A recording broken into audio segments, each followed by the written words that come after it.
Hi, I'm Si and welcome to my channel called Nugget of Wisdom. I just want to talk about things that I do that have absolutely had the most incredible transformational effect on me and my life. And they're really, really simple things.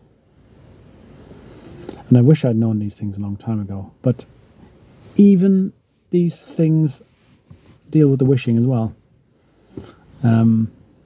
So I think I used to suffer a lot. And I suffered a lot because I confused pain and my thoughts as something that was together. And when I discovered that pain and suffering are very different things, it really transformed my ability to suffer far less. And of course, I realized that suffering is basically pain mixed with narrative stories, thoughts in your brain. And what's really awful about this is that those thoughts can almost get you to a place where you keep reliving the pain over and over and over again. So you could stub your toe and feel the pain of that and just laugh and get over it and go to the doctor or put a bandage on it. Or you could become totally enmeshed in that pain to say, why me? Why did somebody else put the chair in the way? What am I going to do? I've got to do something important with my feet tomorrow, or I'm a dancer, or I'm working in some roof or something, and I'm not going to be able to do the job properly, and it's going to be costing me money. You could really get caught up in this whole narrative which creates the suffering. But also, you can keep reliving it over and over again. Oh, remember when that terrible thing happened to me? Especially when you're a child. If the pain happened, you were climbing a dangerous wall, or you stubbed your toe in the pool or the bath, or, somebody stamped on your toe at school, you can then embed memories, or have embedded memories, that make you always feel uncomfortable when you're in the pool, or when you're in the company of others who might stub your toe or whatever. And so you keep reliving, basically, a trauma of some sort, a suffering. And what's really interesting is that all these things are really kind of just fantasies.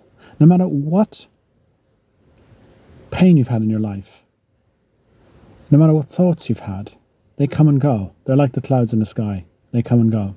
And when you're actually having them, they feel really terrible, and your thoughts, your ego magnify them. But in reality, we all know they come and go. It doesn't matter what has happened. You see people who've been paralyzed in an accident, and a year later, 2 years later, they're living very active lives. They've managed to adjust and accommodate and find some beauty and some learning and wisdom in it, and being able to go off and live a life. But when you're stuck in the trauma, you're stuck in the thoughts, and you're associating the thoughts with the pain, then it's very hard to get out of that emotional bind. And so for me, I've really, really learned to separate pain from my thoughts. So whenever I have some problem, physical problem, medical problem, an injury, where I feel a bit sick, under the weather, I very, very, very much sort of observe it as just a pain. And when my thoughts start coming in to tell me, oh, woe is you, it's terrible, I just go, no thanks. Or if they persist, I just go, well, it's an interesting story, but it's just a story. And as I can observe these things as stories, even if they come, even if my thoughts overwhelm me and go, this is the incredible, terrible story of this pain you've just suffered. and what it's doing to your life and how it's going to really affect you and your friends and your family and your career, I just go, okay, it's just a story. And that's it. And I think it's an amazing thing to be able to get to that place. And it's so simple. But it all hinges on another knowing, which is that you're not your thoughts, you're not your feelings, you're not the body. And that's a really, really difficult one for people to get their heads around.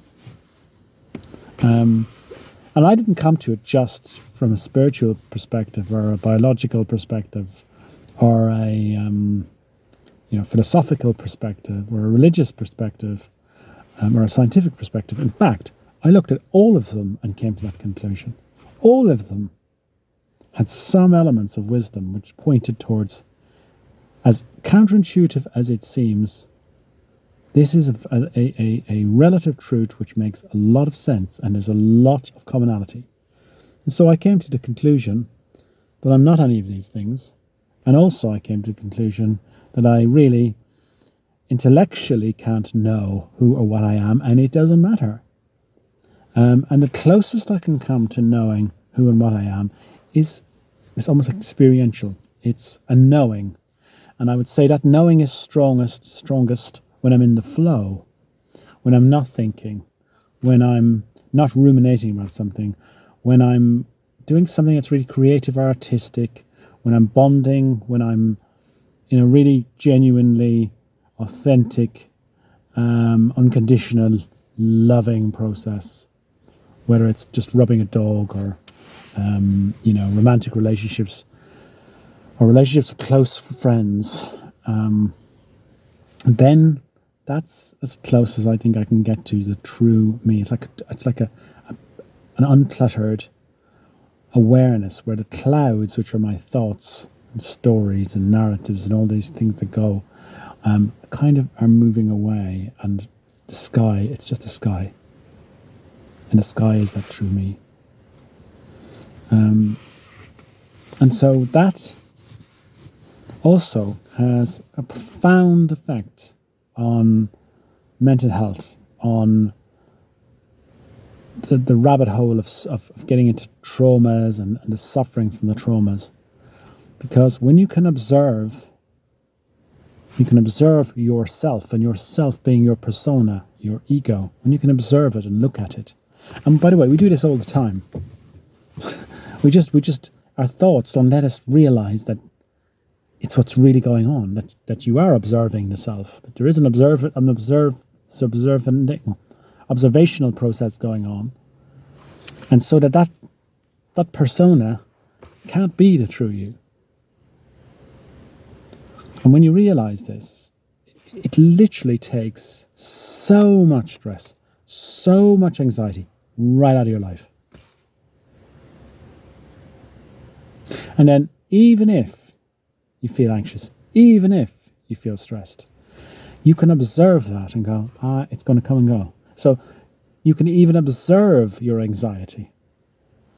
And so you can feel stressed and feel a little bit worried, but the observation of it, it's just a cloud. It's just a cloud in the sky. And then really, pain is just pain. And even now, I see in many ways, pain is almost like a challenge. It's like somebody's climbing a rock face, or they're, running a marathon in the snow, or they're jumping into an ice bath. That lots of times in our lives we have pain. The pain is actually a way of experiencing the duality of this experience. So in essence, you can't really experience what it's like to be hot without the experience of being cold. So if you feel the sort of pain of being really cold and your fingers are really numb, and then you walk into a nice pub with a big open fire with logs in it, and you put your hands out, that's an amazing experience that you can't have. You can't have without that sort of duality. So I also see it that way. I see when I get into sort of physically painful situations, I often look at them and think, what's the other side of this? Even the silly stuff. You break your leg and you can't walk for a few weeks, and then eventually you can walk again, and you're like, oh my gosh, how amazing is it to be able to walk? How wonderful is it to be able to walk? So once you start that process of understanding it's a duality, and the pain and duality is often something that gives us a knowing or understanding of these intense experiences through our sensory systems. Can be a very joyous thing as well, and that also leads to the potential that people just think you're crazy because you'll be outside in the rain and just like, look, feel the rain, it's amazing, getting soaking wet. Whereas often when we're associated with thoughts, it's like, oh, it's raining outside, it's awful, what am I going to do? I'll get wet, I'll get sick, I'll get ill, I'll get a cold. So you can go a little bit mad in these things where you literally get to a point where, these painful experiences can actually be joyful experiences as well, The other really amazing thing is, in my life where I have lost people, lost friends, lost people, either, we parted ways, or the person died, sometimes in tragic circumstances, or a pet. We've all had these, bereavements, these difficult losses of people in our lives. And again, when you can observe how you feel, when you can observe that pain that you feel, that there's a beauty to that pain as well, it showed that you really cared. It showed that you had a strong, beautiful connection with that person or that creature, that animal or whatever, or a family member. And so there's also a really interesting beauty in the sort of grieving process, and being able to observe it and look at it and say, I've cried over the loss of my dog, and just let it out. And isn't it a beautiful thing? Because the other problem is when you're enmeshed in these things, you don't want to let it out, especially if you're caught up in, these stories about what it means to be a man. You should never show any emotion or anything like that. And so you can get to a point where you're so constrained that you can't let out any of your emotions. You can't express your emotions when there's a painful loss of some sort. And then those emotions basically stay inside you, and they make you sort of angry looking. They give you probably problems with your back or your digestion or your breathing or whatever. And then later on in life, they manifest through physical problems. And so by being able to observe and just let go, you can appreciate the beauty in everything. You can laugh about the thing that happened, the accident, the silly thing. Now you've wound up in hospital. You can laugh about it. And the last part of this, which is really great, is that it becomes an opportunity to grow. And I mean grow, to flower, to evolve consciousness. So every experience you have where you have deep emotional pain, deep physical pain, that's an experience to learn and to grow. And most people, I think, would say to you that the things that have happened to them, once they've been able to basically transcend that ego, to transcend that persona, and observe and experience, there's been a transformational part to it. They've changed. Their lives have changed. And that for me is also a really beautiful thing, And here's a really good example of that. I remember I had a friend who had terminal cancer, and he was having treatment, and it was kind of the last chance saloon. And I took him to a therapy centre to have this immunotherapy. I'd never been there before. And at this centre, it was full of people of all ages who were also in the last chance saloon, mothers with children and older people, and just all sorts of age groups, different people from different places. And this therapy centre, I felt really like, oh gosh, this is very uncomfortable for me because my thoughts are wrapped up in the idea of death and dying and the tragedy and the sorrow of this sort of thing. And here you are, this therapy centre, surrounded by all these people. But what was really unique about it for me was it was one of the most beautiful experiences I've ever had. Because the people there was kind of a unity. They were all chatting and talking and getting on and asking each other questions. The staff obviously had been trained to make the place as happy as possible. So the staff were walking around offering people biscuits and coffee, and it was a really, really positive experience I had. And I learned so much from that experience. And I learned appreciation. I had such appreciation of just being alive and having a few years ahead of you, or a potential for years ahead of you, without the worry that you're going to have some terrible cancer or whatever.